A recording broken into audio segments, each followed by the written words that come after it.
Hello, everyone. It's I, Flamingo Writer, here once again, and welcome back to another Magical Girl podcast. Yeah, this is a better niche for me to do, anyways, considering that I wanted to dedicate this to Michia. So, Michia, if you're watching this, happy birthday, and this video is dedicated to you. Honestly, I think it's appropriate that I do Magical Girl podcast episodes and anything that is my niche, considering the fact that I actually Toei animation. Oh, oh yes, Toei animation. I don't think it's that much of a stretch to say this, but they're actually one of my favorite Japanese animated studios out there. And honestly, I say one of because there's just too many, and for me to pick and choose which ones are my favorites. Even if I did pick my favorites of my niche and everything, I don't think there's ever been a chance where I say that Toei animation really gave me a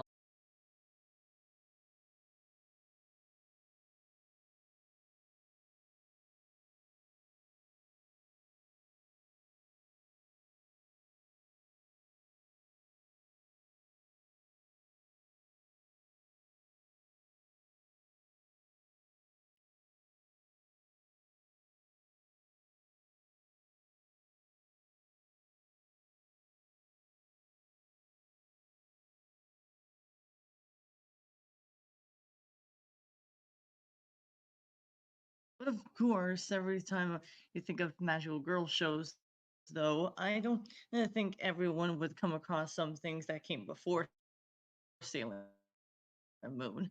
Yes, Sailor Moon has came out ever since a day for a lot of people, though. But honestly, there have been more before that. But we're not here to talk about the older magical girl shows. Although to be fair, I want to try to discuss one in April or May when I have a chance this year that came out before those.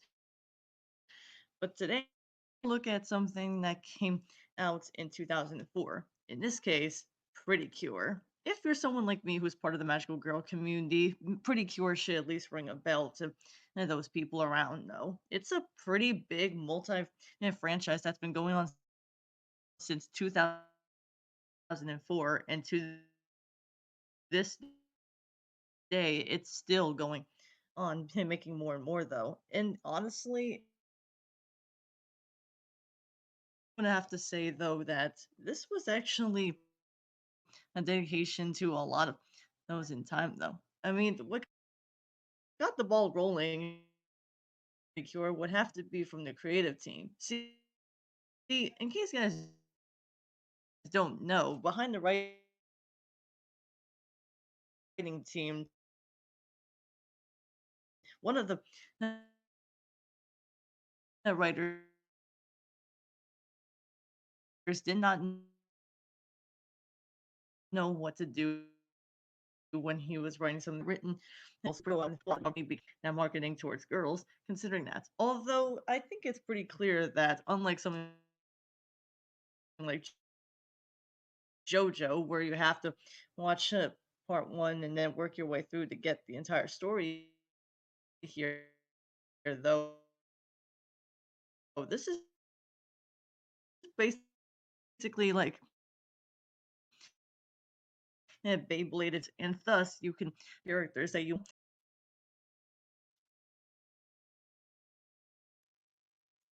But honestly, while the series season themselves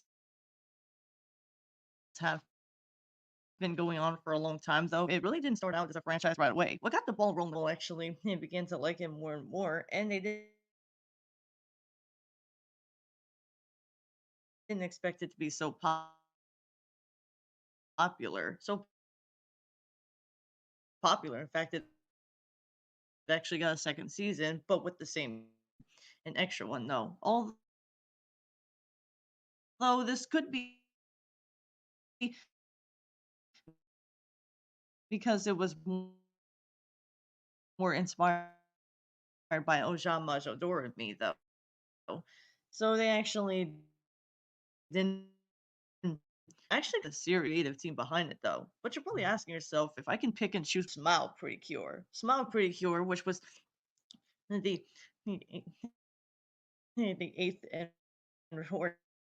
ninth entry of this to make it more big though. In fact, I don't know if it's just me, but I like to call it a pretty cure if it was a baby though, because it looks like Sailor Moon and a bit of Lisa Frank hatched a little baby inside. And that's something I make pretty lightly though. And honestly, it does make kind of sense when you think about it though. I know Sailor Moon is usually a precursor to a lot of stuff, which I'll probably get to Sally the Witch one of these days, but that's beside the point though.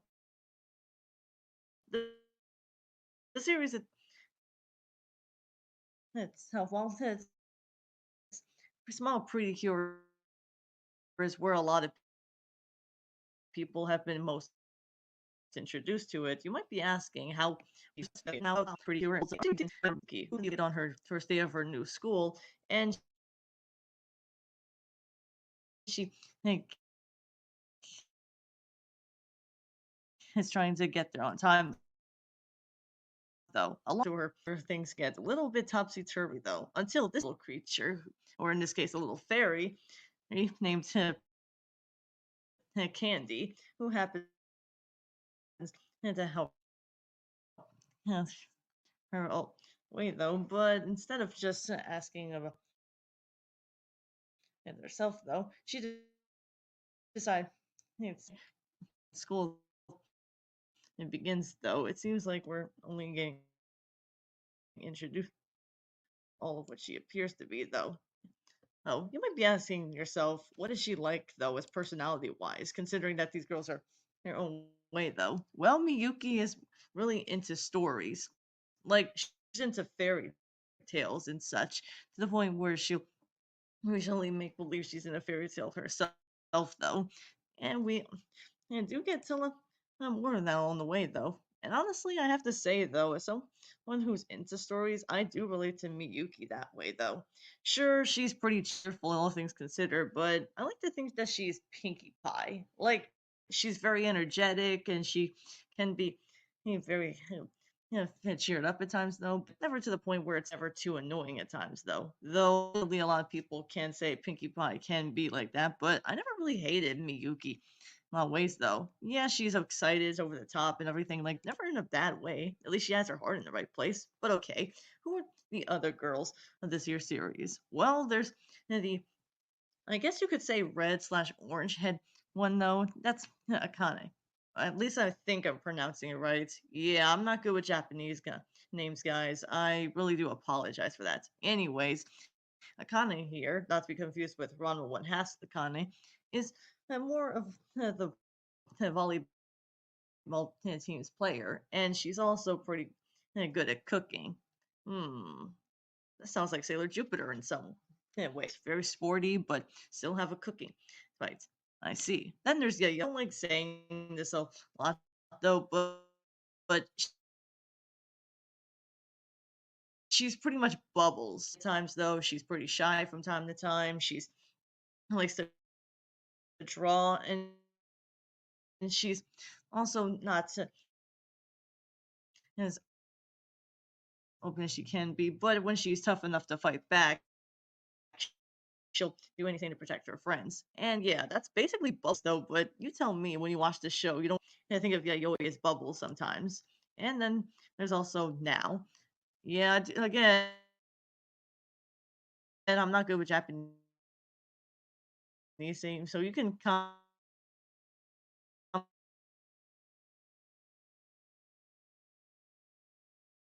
if you really think the names I'm pronouncing are wrong. Anyways, now this green blings in total for her, though. Of course, what no one will tell you is that she's also very good at taking care of a lot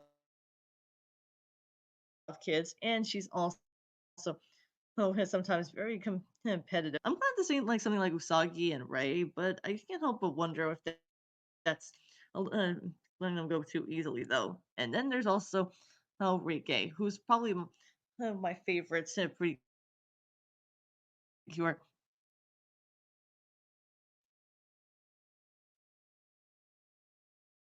in the small season because honestly, she would Miyazaki from Magic Knight Ray Earth, but if she were book smart, I don't know what it is though. The blue hair and everything, the way she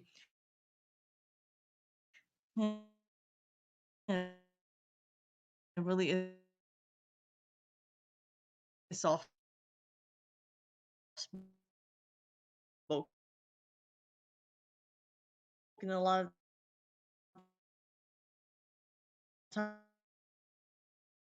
times, though. Yeah, but do become what you expect though. Cure something in their names though, like Cure. Happy is Miyuki. Cure is Enrique though. Although their powers do revolve around something like like that though. So that's expected though.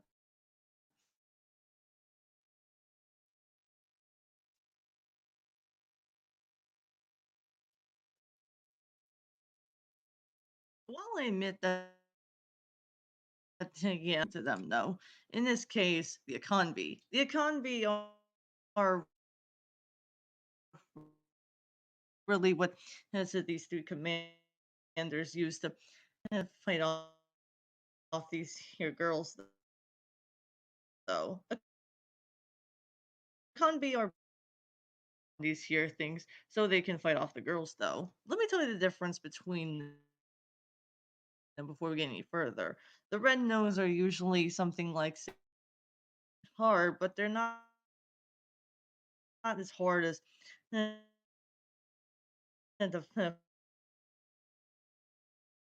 fight off when they beat them to it though. The blue ones are, I could say, they are hyper on B, but they were really mostly known to be the medium to it though. It's still pretty challenging to fight and find a way to fight them though, but you still have them like that. And then there's also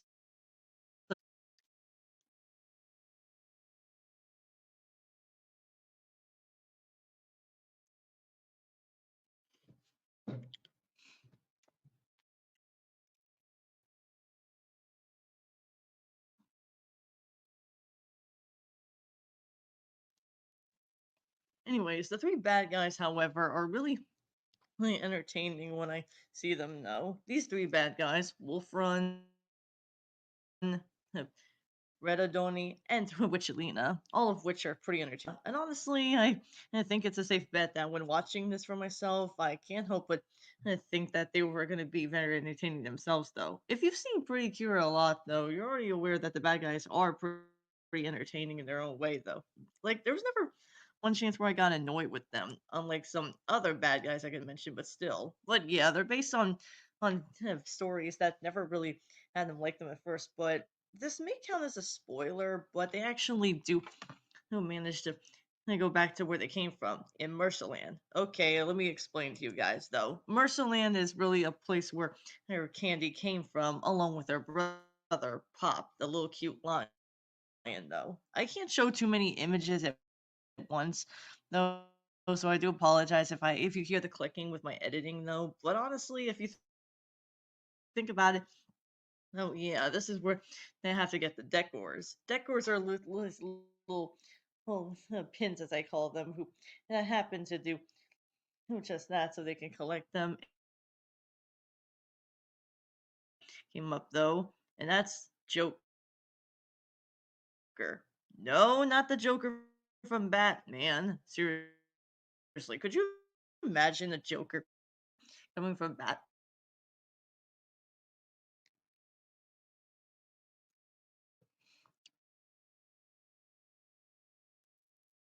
And as Joker, I mean this Joker. Yeah, he's like a jester, except really known to do anything he can to do and to do Emperor Piro's orders. Yeah, Emperor Piro is the main bad this entire series, though, because honestly, he wants to like destroy the world and create it. Honestly, when I look at the joke, and when I look at Joker, though, I have to be honest, though. When I heard that name and noticed that he's a jester, I can't help but think. Don't take this the wrong way, but am I thinking he's really the Joker and Harley Quinn blend together into one? Because the series does fuse two things together, though, later on. So I guess that's just me, though. So you're probably asking yourself, though, how was I introduced to this entire her franchise before Michia had told me that she was a fan of it, though? Well, it has to do with one infamous thing: Netflix.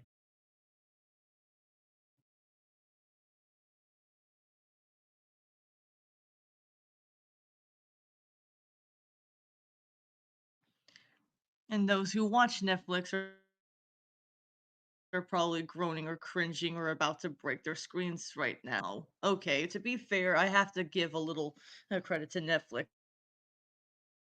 If it wasn't for this here company in of itself, though, a lot of people, myself included, probably wouldn't have known about Pretty Cure's existence before then. But the problem with Netflix, they basically did something that a lot of people don't like. They did the one thing that was against Pretty Cure's will. In this case, they have done a lot of things from changing their brand name and all that other stuff, which is called characters' names, and also due to them changing the story every now and then, even removing scenes that were very necessary to the story, though. That's a besides, everyone knows that you're a big kid now. You shouldn't be crying about that stuff. Yeah. Okay, let's get this out of the way. I know that Pretty Cure, not just Small Pretty Cure, but a lot of Pretty Cure is going to be that sugary coated sweet series, if anything to judge by. But honestly, this series is not afraid to go dark when it this season because from where I'm from, I saw it on Netflix before they took it off of, of their sites on November of 2024. Yeah, reason decided to and not just cut out the emotional scenes and just made the changing names very difficult, but they also did something that I shit you not. They also called it Glitter Force. What's wrong with the name Pretty Cure? As far as I can tell, though, it doesn't sound like a bad name. Yeah, it's a little cheeky and to some people are tongue in cheek from some of the stuff you see on this here show, but I still have to ask, what's wrong with calling it Pretty Cure? Is it really sad that the kids have to know what the original name is? This is up there with Tokyo Mew Mew, where you can't call it Tokyo World. And honestly, as much as I hate to go on that tangent note, that's what Pretty Cure did, though. Oh, and by I mean it, with it, and cut the episodes out like that. Smell Pretty Cure had 40 episodes in Netflix dub when in episodes. So mathematically speaking, they took out 8 of the episodes that were important and also renamed the locations and so much and so forth. I thought at first 2000 on in 2012. Although my guess is that Netflix really wanted to make it as much as possible, though, just to make the series go elsewhere. But honestly, I hate to be that guy, but if you're gonna rebrand everything, no, it's best if you don't touch the series right away, though. And honestly, that's pretty sad by all things I consider, though, because this is how a lot of people were introduced to it, though, myself included. Only rant I saw in this here show would have to be because of how sugary sweet it is. I thought that's what they were ranting about, but it turns out no, they were actually whitewashing the show to make it look like that. I'm not a white person because it's made from a different company or a different location. That automatically means we have to make it look like that. I don't want to smile PreCure too much for my audience, just in case you guys want to see this for yourself. But towards the series, though, like I said, it's not afraid to go dark when it wants to. Near the second and halfway of the series, though, we're introduced to who that's in for a hero is almost making the end of the world, so he can really destroy it. I'm telling you, that's still pretty cool, regardless of that. But yeah, this series is not afraid to go dark when it wants to. Kids are still in for some cheap and cheesy ride on. But of course, we already know why they started making this year's series. It's just to sell toys. Yeah, I'm not dissing them for doing that because I've seen a lot of toyetic shows. My Little Pony, Littlest Pet Shop, Transformers, you name it. But honestly, it's no surprise that they want this show has to sell somehow. And I know that some people are thinking that maybe they just want into the show to go on and on, even since 2004. Welcome. Yeah, it's overstated. It's welcome for the and maybe the main cast or anything, but I think what really sets the series apart for, like, say, the Power Rangers and a lot of other shows now and then. Yeah, it's probably not going to die out anytime soon because while writing this here video, they're still doing wonderful Pretty Cure. And honestly, I'm not surprised that they're doing whatever they can to make this series push more and more every time, though. They have to keep going somehow, otherwise, it wouldn't have lasted so long, no. But with all that said, however, yeah, Smile Pretty Cure is Flick's dub, or for anything, though, even though it's not on there anymore. Let's just put it this way, you're not going to get as much fun as you are in the subtitle series. Hell, I'm not saying I don't like the English dub voice actors for doing it, but I have to say right here and now, this is definitely not the actors' faults or anything like that. If you think it's the actor's fault for doing so, you probably have never seen poor direction from directors like that then. Honestly, I think it's because they wanted to push this series to an American audience, which I can kind of see, but it's really sad and jarring. You have to go so far as to say this has to be from said country, US, and just go on it from there, though. Guys,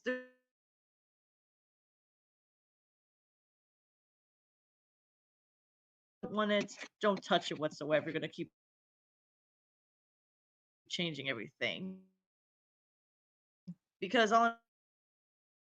honestly, that's how this series almost killed their harping thing on the fact that Netflix wanted to do this. But at the end of the day, just watch the sub version, please. You'll get more story. And regardless of that, I don't want to spoil too much on Smile Pretty Cure, but this video honestly took a long time to edit as is because I had to do pictures and everything. And honestly, though, with that said, however, yeah, I won't be back until Valentine's Day, so look forward to a reverse harem that sadly doesn't get talked about a lot, but it does have it. So much for watching, and I'll see you all next time. See ya. And as always, stay flamingo-tastic as well. Forgot to say that.